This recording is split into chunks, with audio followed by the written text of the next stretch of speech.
પ્રધાનમંત્રી નરેન્દ્ર મોદીજીએ દિલ્હીના major Dhyan Chand stadium ખાતે આયોજિત આદિ મહોત્સવનું ઉદ્ઘાટન કર્યું. સાથે જ ગુજરાત સહિત વિવિધ રાજ્યોના સ્ટોલ્સની પણ મુલાકાત લીધી. વડાપ્રધાન નરેન્દ્ર મોદીજીએ દિલ્હીના મેજર ધ્યાનચંદ નેશનલ સ્ટેડિયમ ખાતે આદિ મહોત્સવનું ઉદ્ઘાટન કર્યું હતું. આ પ્રસંગે કેન્દ્રીય આદિજાતિ બાબતોના મંત્રી અર્જુન મુંડા પણ તેમની સાથે હાજર રહ્યા હતા.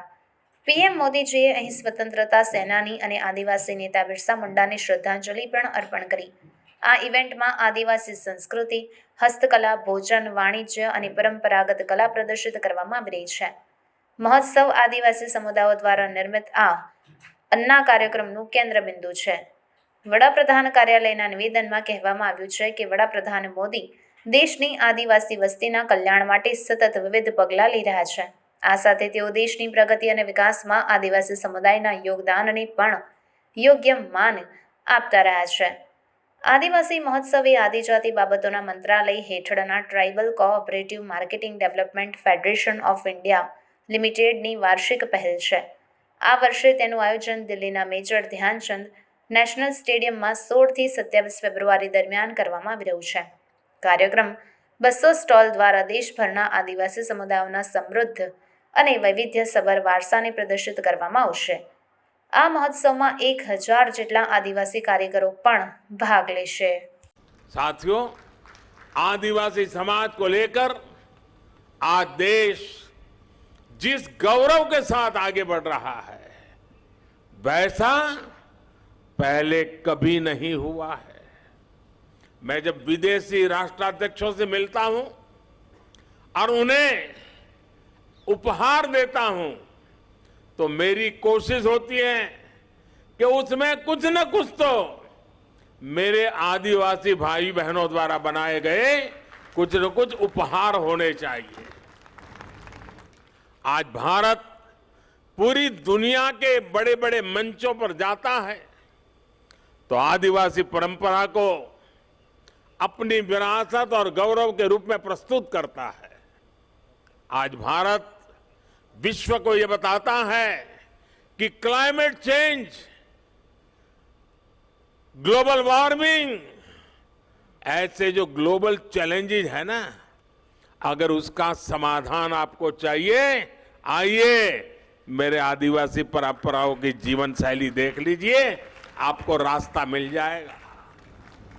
आज जब सस्टेनेबल डेवलपमेंट की बात होती है तो हम गर्व से कह सकते हैं कि दुनिया को हमारे आदिवासी समाज से बहुत कुछ सीखने की जरूरत है.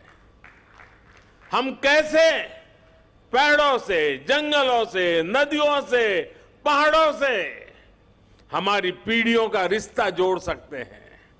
हम कैसे प्रकृति से संसाधन लेकर भी उसे संरक्षित करते हैं, उसका संवर्धन करते हैं. इसकी प्रेरणा हमारे आदिवासी भाई बहन हमें लगातार देते रहते हैं. और यही बात आज भारत पूरे विश्व को बता रहा है. साथियों, जब मैं 20 साल पहले गुजरात का मुख्यमंत्री बना था तो मैंने वहां एक बात नोट की थी. वहां आदिवासी बेल्ट में जो भी स्कूल थे, इतना बड़ा आदिवासी समुदाय था, लेकिन पिछली सरकारों को आदिवासी क्षेत्रों में साइंस स्ट्रीम की स्कूलें बनाने में प्राथमिकता नहीं थी. अब सोचिए, जब आदिवासी बच्चा साइंस ही नहीं पढ़ेगा तो डॉक्टर, इंजीनियर कैसे बनता?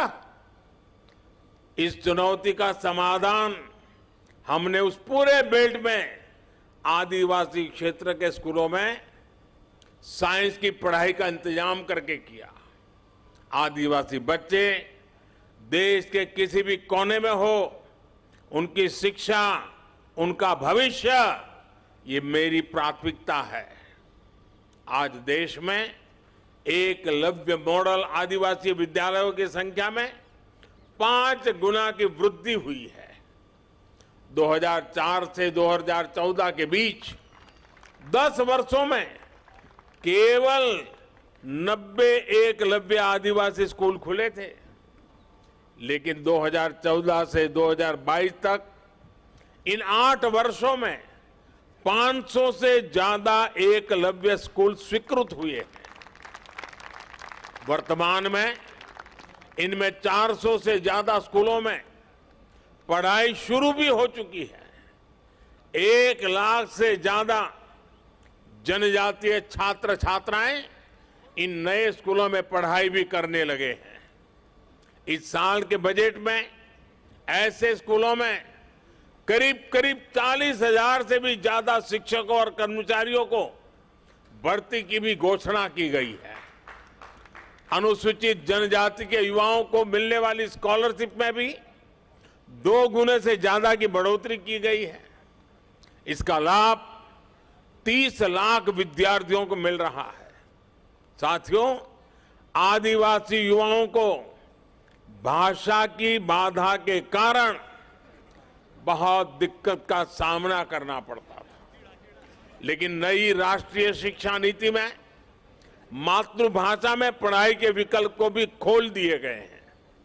अब हमारे आदिवासी बच्चे, आदिवासी युवा अपनी भाषा में पढ़ सकेंगे, आगे बढ़ सकेंगे।